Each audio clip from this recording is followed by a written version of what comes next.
Matod pa sa Department of Health, sa year 1980s, nagsugod og kakusog ang industrialisasyon sa Pilipinas.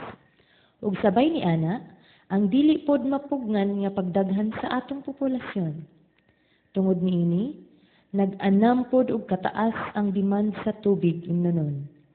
Hangtod na diskubre nga nagkaanam og kaapektuhan ang mga water pipes ug sewerage system. Dili na makasigurado ang katawhan kung limpyo pa ba ang tubig nga ilang giinom.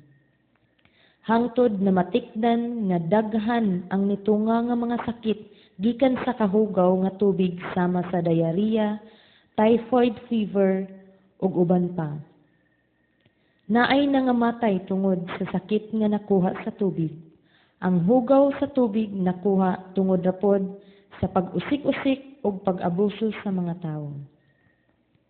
Sa year 1995, nagkanubo ang porsyento sa supply sa limpyo nga potable water ngadto sa 33% na lang.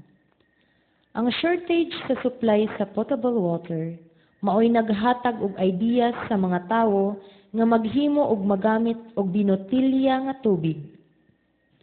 On 1990s, nagsugod ang bottled water industry.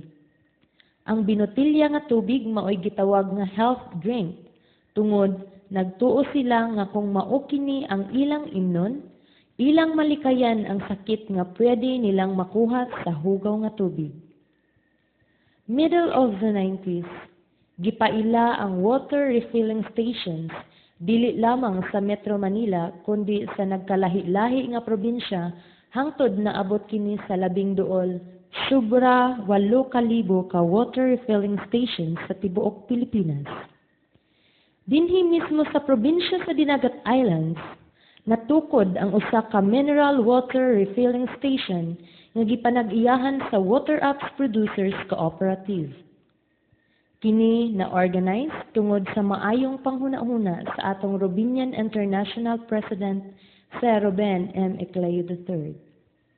Tanan sa kakugi ni Brother Bernie Marilla sa pag-organize og mga incorporators sa maong kooperatiba. Sa pagpaningkamot ni Brother Noli R. Dagalia, giubanan sa unang mga membro sa Board of Directors, ang WAPCO na registered sa Cooperative Development Authority or CDA. Katong ika-9 sa Disyembre tuig 2009. Og si Sir Ruben maoy nahimong chairman of the Board of Directors. Sa tabang sa mga membro sa WAPCO og ni Sir Ruben,